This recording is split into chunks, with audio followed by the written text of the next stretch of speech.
Click on the subscribe button on the screen and check out our channel for more videos like this. It had been years since I'd seen David. He was always busy, always traveling for work, and even though we technically lived in the same city, we hardly ever crossed paths.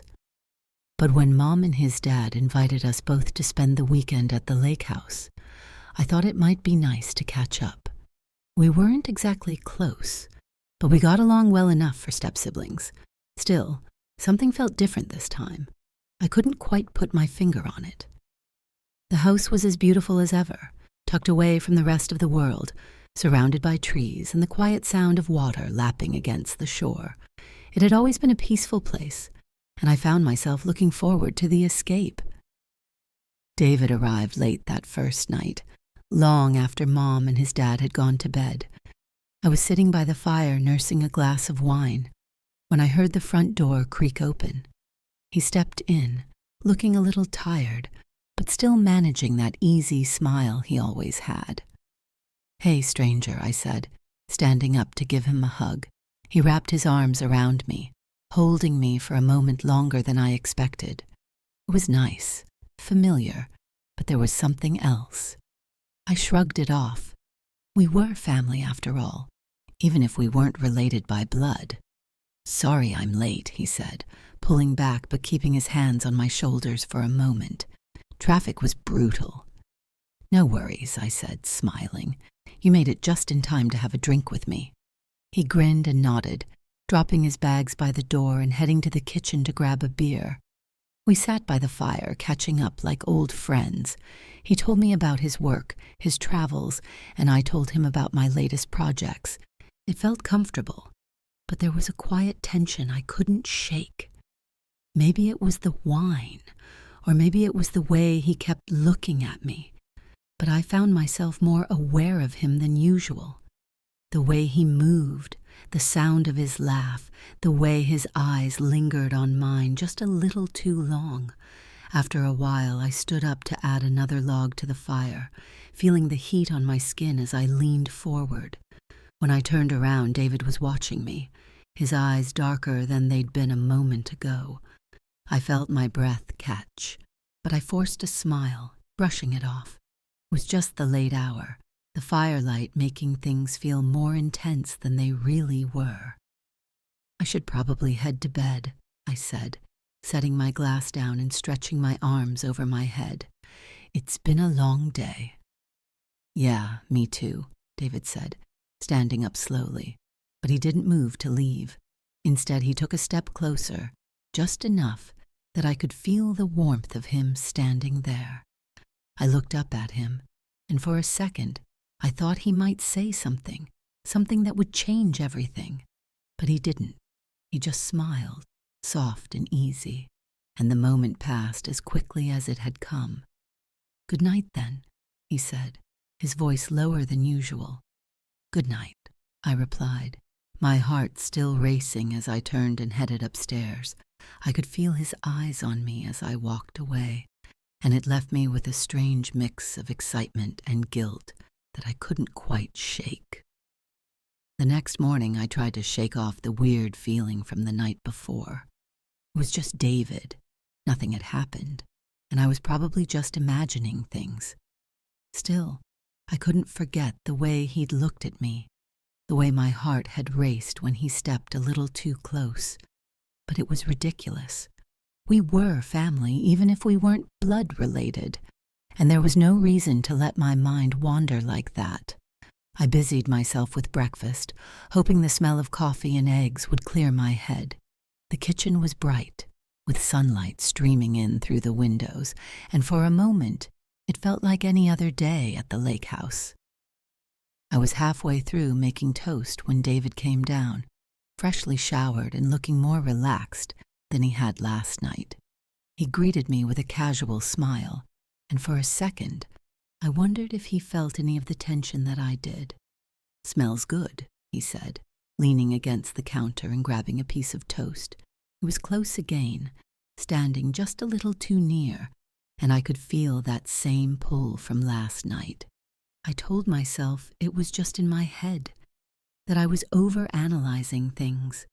but when he brushed against me to reach for the coffee, I felt a jolt run through me that I couldn't ignore. "You sleep okay?" I asked, trying to keep my tone light, as if everything was perfectly normal. "Yeah," he said, but his eyes held mine for just a beat too long. "Did you?" I nodded, though it wasn't entirely true. I'd tossed and turned, my mind replaying the way he'd looked at me by the fire. I turned away, focusing on the food, trying to put some distance between us, but it felt like every move I made brought him closer. It was subtle, barely noticeable, but it was there, the tension growing with every shared glance, every accidental touch. After breakfast, we decided to take the boat out. Mom and his dad were off for the day, leaving just the two of us. It should have been fun, like it always was, but the atmosphere felt charged. We spent most of the time in comfortable silence, but every now and then I'd catch David looking at me, and each time I'd feel that same flutter in my chest. It was maddening, this unspoken thing between us, something neither of us acknowledged, yet it hung over everything we did. By the time we got back to the house, the sun was starting to set, casting a golden glow over the lake. We hauled the boat back onto the dock, and I felt exhausted, not just from the day, but from the constant undercurrent of whatever this was between David and me. I thought about going inside, maybe finding something to do to take my mind off it, but David suggested a drink by the fire again, and I couldn't bring myself to say no. We sat there, just like the night before, but this time the air felt heavier. David leaned back in his chair, his eyes on the flames, but I could feel the weight of his attention on me, even when he wasn't looking directly at me. I sipped my wine, trying to stay calm, but with each minute that passed, the tension grew. At some point, the conversation started to drift into deeper waters, about family, about relationships, about the kind of people we were outside of this lake house. It felt intimate, more than it should have been, and before I knew it, we were talking about things we'd never discussed before, things we probably shouldn't have been talking about. I couldn't stop myself from opening up, and the more I talked, the closer David seemed to get. There was a moment when the conversation lulled, and we both sat there, staring into the fire. I felt his arm brush against mine, the warmth of his skin sending a shiver through me. He didn't pull away this time, and neither did I. We were so close now, it was impossible to ignore the electricity between us. I could feel it in every breath, every inch of space that still separated us. My heart was pounding again, just like the night before, and I knew we were dangerously close to crossing a line. I didn't know what to do. If I should get up, say something, break the tension before it became too much. But I didn't move. I stayed there, feeling the weight of his presence, the steady pull that was drawing us closer and closer together. The air between us felt thick, almost suffocating. I could hear my own breathing, slow and deliberate, trying to keep it steady even though everything inside me was spinning. David hadn't moved. His arm was still just barely touching mine, but that small point of contact felt like it was setting my whole body on edge. I stared into the fire, willing myself to stay in control, to stop thinking about what might happen next. But then he spoke, his voice low, barely louder than a whisper. "You ever wonder what this would have been like if things were different?" My heart skipped a beat. I didn't have to ask what he meant. I felt my stomach tighten, the question hanging in the air between us. It was the first time either of us had acknowledged it. This tension, this thing that had been building ever since he walked through the door last night. "I don't know," I said softly, my voice wavering a little. I wanted to brush it off, to laugh and say something light, but the words stuck in my throat. I couldn't pretend anymore. The way he was looking at me, the way I felt, it was all too real to ignore. David shifted, turning toward me slightly, and now I could feel his gaze on my face, his eyes searching mine. I kept staring into the fire, hoping the flickering flames would distract me. But all I could think about was how close he was, how easy it would be to turn and meet his eyes, to let whatever was happening between us play out. "I've thought about it," he admitted, his voice quiet but steady. "Maybe more than I should have." I didn't know what to say. My mind was a blur of emotions, confusion, guilt, and something else I didn't want to name. I wasn't supposed to feel like this, not about him, but hearing him say it, knowing that I wasn't the only one who had been thinking about it, made it harder to push away. For a long moment, neither of us said anything. The fire crackled softly, filling the silence, but it felt like the world had stopped. I could feel the tension pulling tighter, like a thread ready to snap. All I had to do was turn my head, and everything would change. But I didn't. I couldn't. "This can't happen," I finally said, my voice barely above a whisper. "David, we can't." He didn't move, but I could feel the weight of his disappointment in the air. It mirrored my own. We both knew it was true. Whatever this was, whatever had been growing between us, it had to stop. But that didn't make it any easier. "I know," he said after a while, leaning back slightly, putting just a little more space between us. "I know we can't." I let out a breath I hadn't realized I'd been holding, feeling the tension begin to ease, but only just. My heart was still racing, my body still hyper-aware of his presence beside me. It felt like I'd just dodged a bullet, but the ache of almost wanting it was still there, lingering.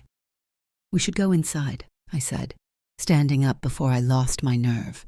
My legs felt shaky beneath me, but I forced myself to move, to break whatever spell had been cast over us. David nodded, standing up slowly. He didn't say anything else, and neither did I. We both knew there was nothing left to say.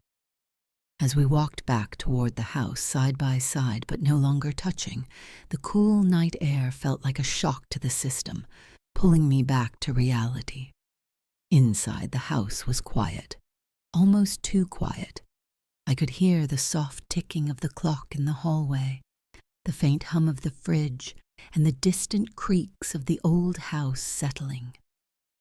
David hesitated at the foot of the stairs, looking up, then back at me.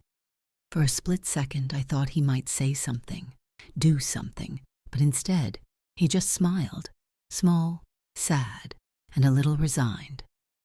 "Good night, Sophie," he said softly. "Good night," I whispered back, and with that, he turned and went upstairs, leaving me standing in the empty living room, staring after him. I let out a shaky breath and sank onto the couch, my head spinning from everything that had almost happened. My body was still buzzing with the electricity of it all, but I knew it was for the best. We'd come too close, and it could never go any further. I stayed there for a long time, watching the fire slowly die down, the embers glowing softly in the darkness. Even though nothing had actually happened, I knew things wouldn't be the same between us. We'd both felt it, and even if we never talked about it again, that tension would always be there, just beneath the surface, waiting. I sighed, closing my eyes as I leaned back into the cushions. This weekend was supposed to be a simple family getaway, but now everything felt complicated. And even though I knew we'd made the right choice, part of me couldn't help but wonder what might have happened if I hadn't gotten up, if I'd let that moment between us play out. But I pushed the thought away. It didn't matter. I wasn't going to cross that line. Since you enjoyed this video, click on the subscribe button on the screen and check out our channel for more videos like this.